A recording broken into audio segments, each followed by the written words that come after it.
If you want to join Thanksgiving, come wash the dishes." Her voice was sharp enough to cut bone. I could almost hear her smirk over the line. I stared at the untouched coffee on my kitchen counter, steam thinning into nothing. The silence in my house was surgical, clean, clinical, cruel. My daughter-in-law had always been brash, but this was deliberate. I said nothing at first. I watched the condensation form on the window, the reflection of an old man staring back at me, calm, unreadable. Then, slowly, I spoke. "Enjoy," and I hung up. Her laughter still echoed in my ear long after the call ended. That was the last time she would ever speak to me that way. I had built everything, my company, my estate, my family, from silence and strategy. Not passion, not love, control. When my son married her, I saw the calculation in her eyes. Pretty, polite, but hollow. She studied me like a challenge, like she wanted to understand the price of power. My wife adored her. My son, blind. He called her the glue of the family. I called her temporary. The cracks began to show after my retirement. Suddenly, I wasn't a source of influence, just an old man with a pension and stories from the past. I stopped receiving invitations to family dinners. My seat at the table became reserved, but always mysteriously occupied. Then came Thanksgiving. The call, her laughter, the words that dripped with contempt. "Come wash the dishes." I felt nothing, not anger, not pain, just clarity. People forget that silence is a weapon. The next morning, I transferred a fraction of my assets into a discreet European account. A simple keystroke. No one noticed. I began observing, quietly. My daughter-in-law's social media was a shrine to vanity. Designer handbags, wine glasses, curated smiles. My son appeared less and less. When he did, he looked smaller. I checked property records. She had bought a new car in her own name. Expensive. My son's salary couldn't cover the tires. I hired no investigator. I needed no help.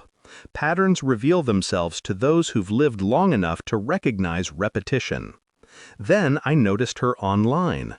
Late-night activity, foreign transactions, a particular name recurring in comments. E. I traced it back. A man she met during a wellness retreat. A charming fraud. Married. Twice. Still, she played her game, posting pictures of their perfect Thanksgiving. The laughter, the table, the facade. And me? I stayed quiet. Until one night I sent a message to an old friend in Zurich. Prepare the villa. 2 weeks later, I called my son. "Come visit," I said. "There's something you should see." He arrived alone, pale, tired. I offered him coffee. When he finally looked at me, I saw it. The quiet panic of a man who knows something's wrong, but can't name it. I handed him a small folder. Inside were printouts, screenshots, financial transfers, hotel receipts. Her name. His. The dates. The lies. He didn't speak for a long time, just sat there, trembling as the pieces collapsed in his mind. When he finally whispered, "How long have you known?" I answered, "Since before she called me to wash her dishes." His eyes filled with something worse than tears, understanding. He didn't ask how I found out. He knew I always did. A week later, she called me. "Dad," she began, sweet as poison, "we were thinking of inviting you to Christmas dinner. No hard feelings, right?" I smiled. The kind of smile that ends conversations before they start. "Of course not," I said. "In fact, I'd love to invite you somewhere." "Really?" she laughed. "Where?" "Switzerland." There was silence. Then a nervous giggle. That night I uploaded photos. My villa, the infinity pool, the mountain view, the table set for one. A caption beneath, "Peace tastes better alone." She saw them. 71 missed calls. Messages pouring in. "Dad, I'm sorry. Please call me. I didn't mean it. Can we talk?" I didn't reply. But I did post one more photo, a glass of wine held against the alpine sunset. Caption, "Enjoy the dishes." The next day, she called my son, begging, screaming, then silence. He moved out 2 days later. Papers were filed within the week. Her new car was repossessed. Her lover blocked her.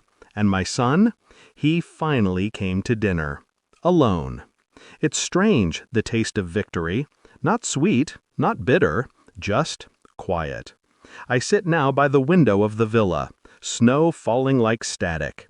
The phone beside me, finally still. I don't hate her.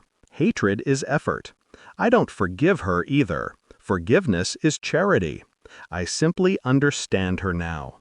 Greed is hunger without taste, and hunger always ends the same way, devouring itself. I close the curtains. The reflection fades, leaving only darkness. In that darkness, there is peace, and in peace, there is power. I whisper into the stillness, "Enjoy the dishes." Then I turn off my phone. Forever.